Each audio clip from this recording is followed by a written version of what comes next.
What's going on there, everyone? I want to talk about something that Tim Pool put up on a video today because I happen to agree with him pretty pretty hard on this one. He's talking about how the left, the Democrats, are dying or are dead. I see where he's coming from. This is something that I've been noticing since pretty much the midterm elections. The far left, your more extreme vocal people like your AOC, Rashida Tlaib, Elon Omar, and that other one. She's less vocal, so I don't pay too much attention to. I try not to pay too much attention to any of them because they're a bunch of blabbering idiots for the most part. But yeah, I see what he's saying. It makes a lot of sense.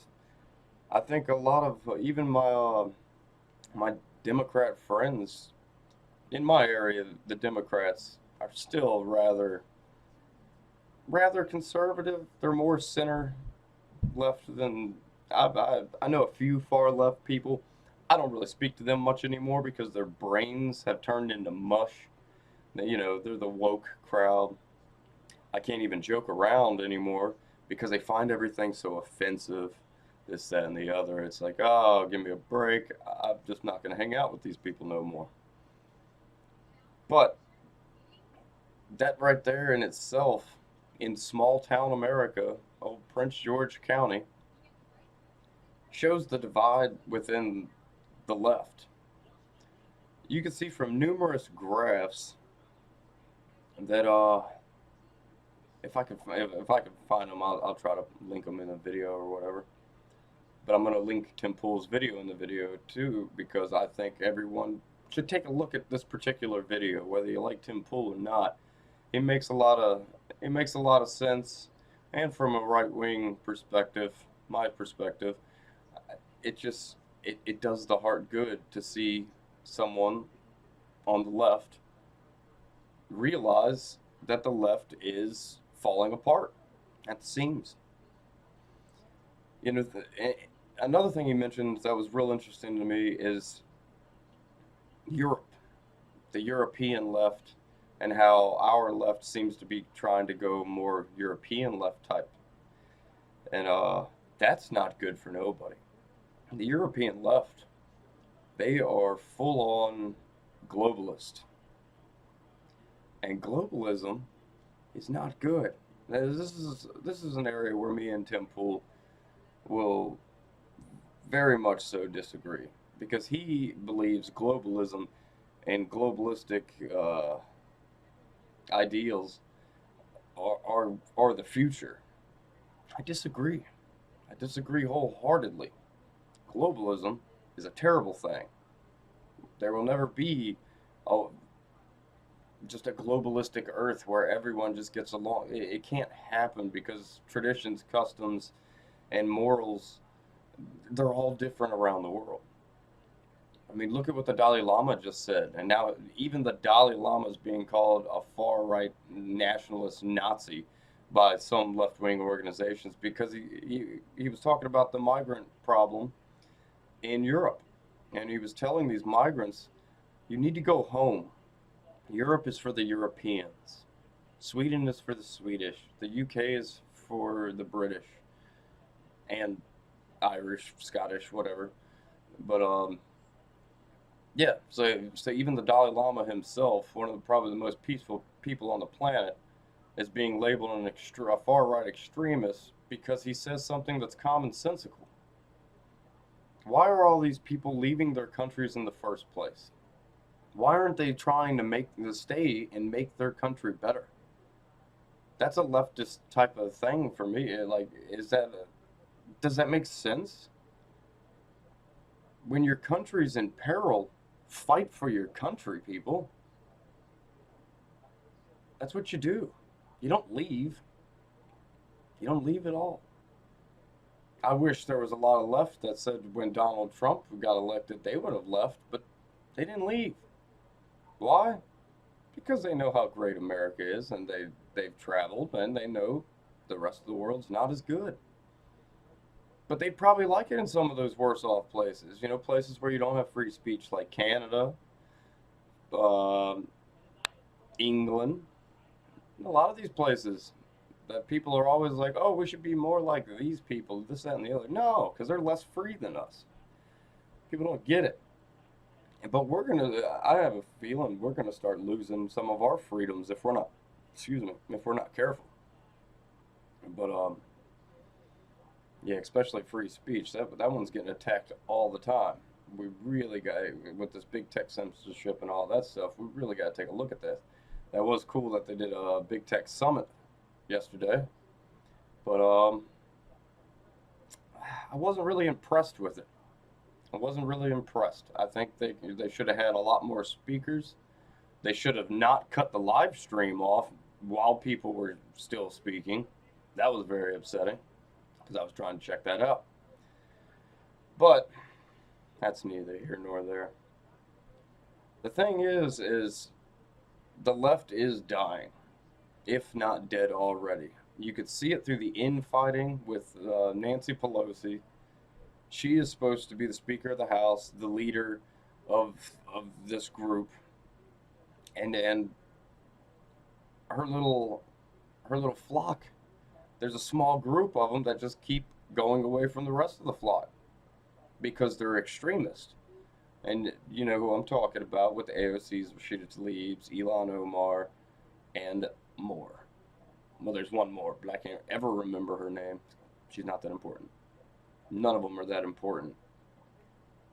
None of them are that important. The fact that these people are even in our elected office should be frightening.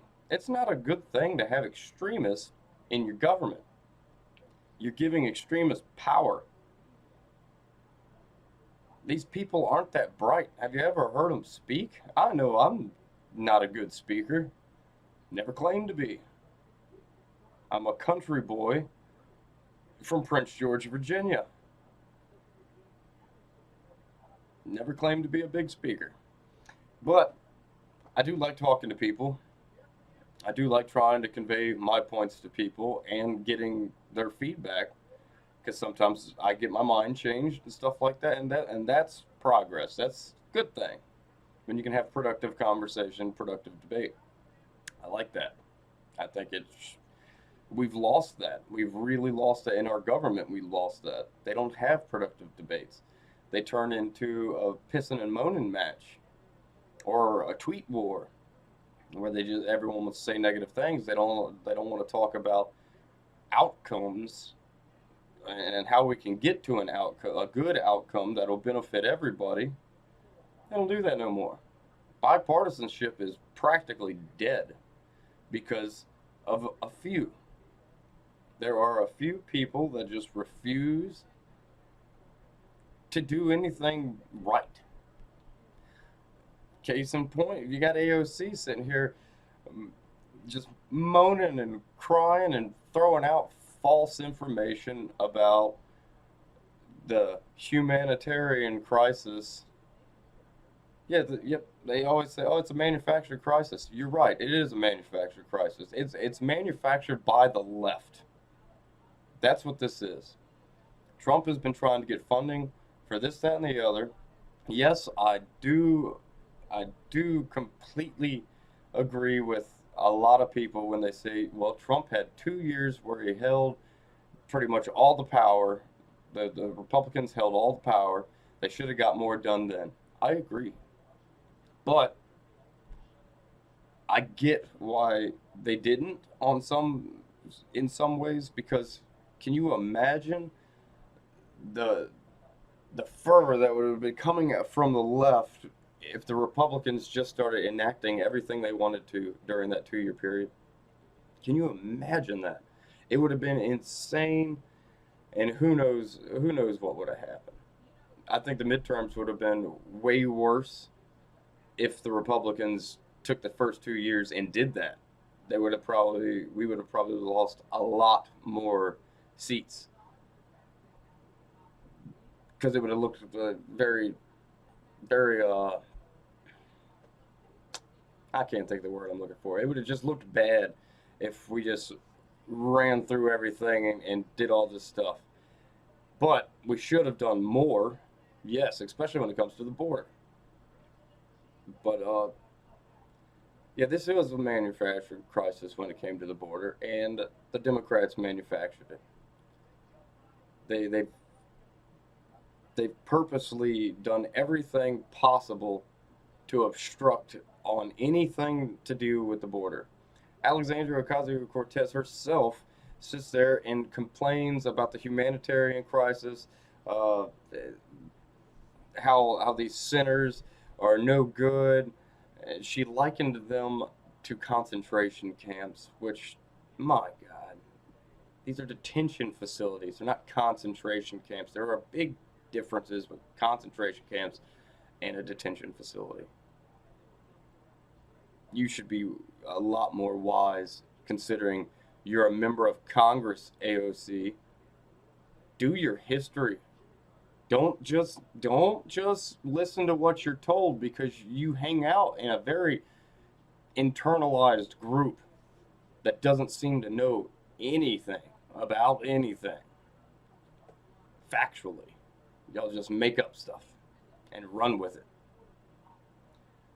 Ay, ay, ay. But yeah, it's the divide between the right and the left has gone so crazy. It's gone so crazy. Just the divides between the right itself, or not the divides, but if you look at, I gotta find these graphs and put them up over for you.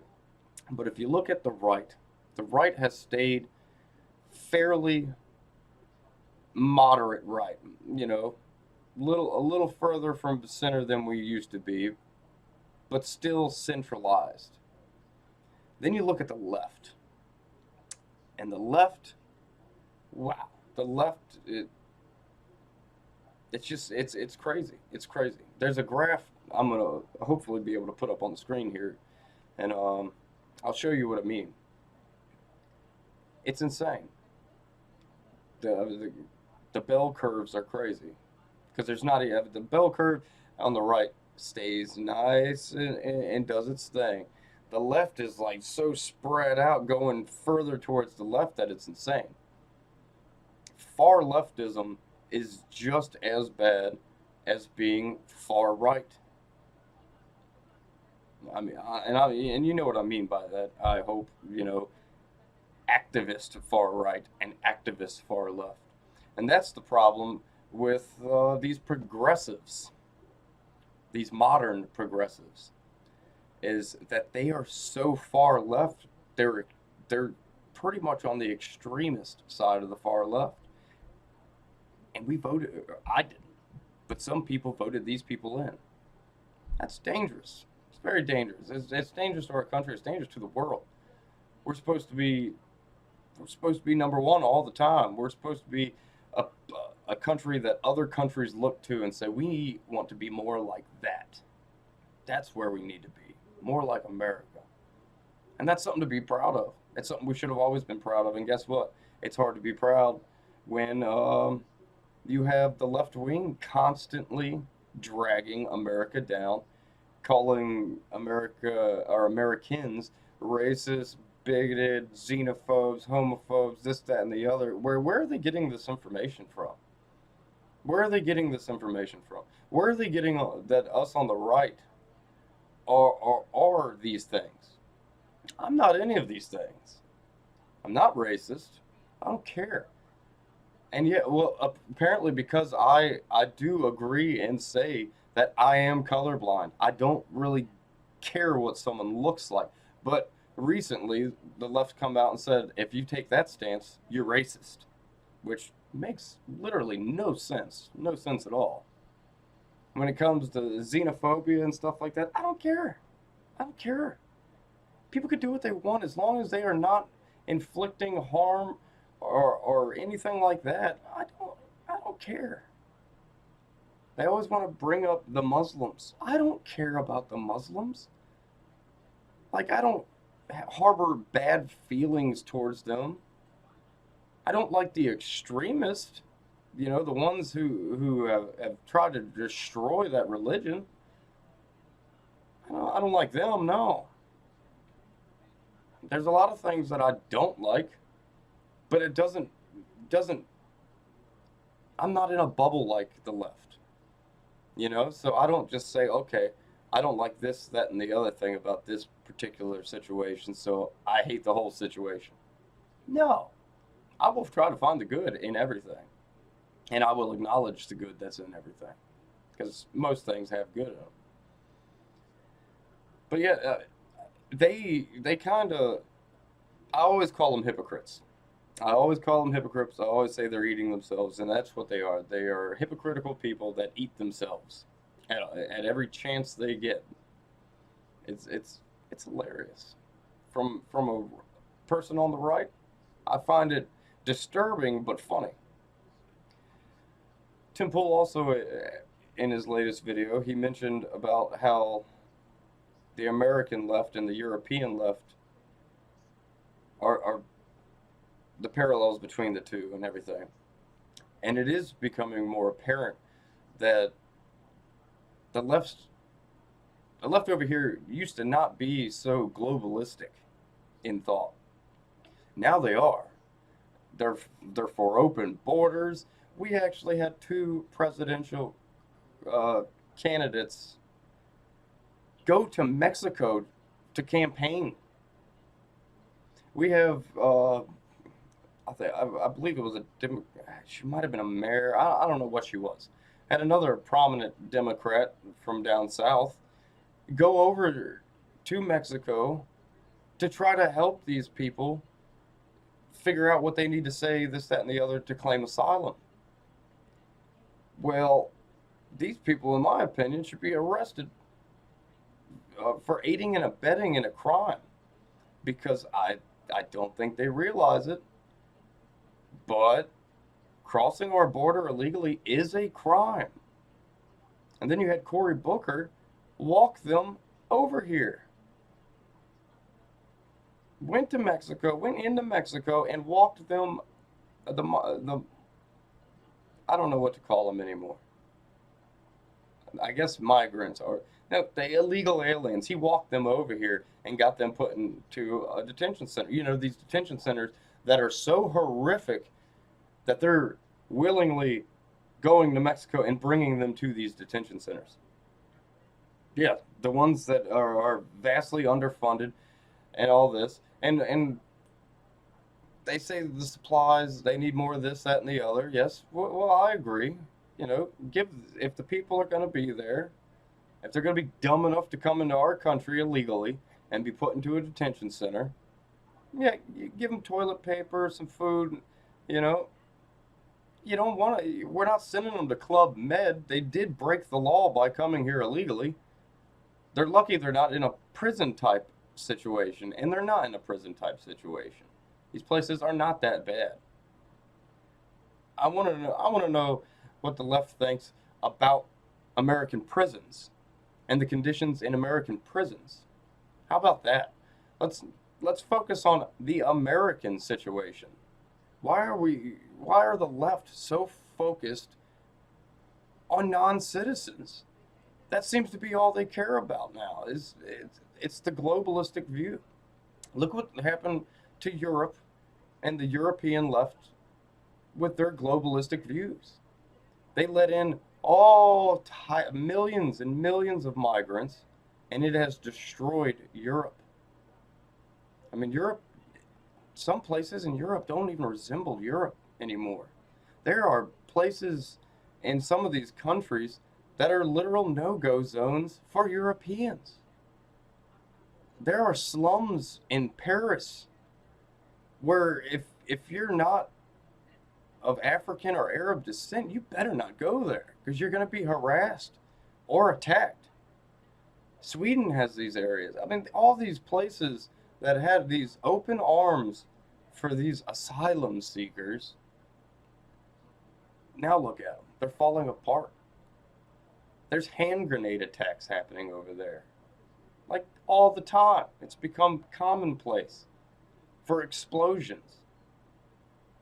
This is insane. And this is what the left wants here. The Democrats are a dead party. They're a dead party. And what I fear is that we are going to become more like the European. Everyone's always calling for an end to the two-party system, this, that, and the other. I don't like that idea that much. I don't really care for that idea that much because it muddies the waters even more. Even more. I mean, look at their European elections. Just for the British EU elections, God dang, there was like, I can't even count how many different parties run over there. I mean, it's more than two handfuls of parties. It's a whole bunch of them. I think I counted 13 or more. It was a lot. That muddies the water too much. How do you get anything done when you're going to have like that many groups of people trying to run the same government when none of them seem to get along at all? That's why stuff over there just doesn't work that well. Their governments are crazy. I don't know what they're thinking at any particular time. Look at what England just did with Tommy Robinson. Tommy Robinson did nothing wrong. He was doing journalism. And then they got him for a double jeopardy, put him in jail or putting him back in jail for something he's already been in jail for. The same charge. It's not like he did something different. No, it's the same charge. They're tyrannical. It's because they're dang near controlled by a bunch of leftists. And even their conservatives over there are not like our conservatives over here. We are conservatives. They are liberals. They are what their conservatives over there would be what our like more centrist Democrats would be over here. And they're like Democrats and stuff over there are just out of their damn minds. They're globalist, crazy people. I don't like them. Most of the people that I know from Britain don't like them either. Britain is waking up and the world's waking up towards this. It's just a matter of time before the American people decide, hey, enough is enough. You already see a mass rejection of these far left proposals and stuff like that. It's a mass rejection. People don't want that. People don't. They make everything so hyperbolic that they're just fear mongers. They try to scare everybody. Excuse me one second. They try to scare everybody, and yeah, they use fear. Fear is their biggest tactic. Fear and silencing the opposition. That kind of reminds me of something that happened in our not too distant past, back in the 1930s and 40s. Fear and silencing political opposition. Who were two great evil entities from those times who did that? Let's see. The name Joseph Stalin comes to mind. And then old mean Mr. Mustache himself used to do the same damn thing. It's crazy. We're living in a clown world, people. But the left is dying. The right, I believe, is thriving. Because we haven't changed much. That's the thing. We still hold core morals and values. And as long as we do that, we will be the same party. We will watch the left go further and further down their little rabbit hole of craziness. And it's only to their detriment. I feel pretty sorry for the centrist left because they don't have a home to go to now. They don't have a roof to get under because their party is fractured so bad by so few. And thanks social media, you're probably the number one cause of all this. You're the number one cause. You put these people, you give them a platform to just preach nonsense as fact. Good job. Good job. I've rambled enough on this. I will, like I said, I'll put a link to the description of the Tim Pool video because I think it's a very good one and you should check it out. It's interesting to see someone from the left, even though he's called far right and all that stuff by the media now because he calls the left out on their BS. See, they can't even call out themselves without being labeled a far right extremist. That's how fractured they are. They can't even call themselves out on their own BS. We conservatives can call out other conservatives on BS all the time, and no one says a word. No one says a word. No one from within the conservative thing will say anything. We'll be like, well, I may not agree with you, but I understand your point. That's because we actually believe in dialogue, and we will sit down and listen to people. They don't do that. They want to silence anything and everything that does not agree with them. It's pretty pathetic. But that's enough. I'm ranting too long. As always, like, share, subscribe. I will catch you on the flip side.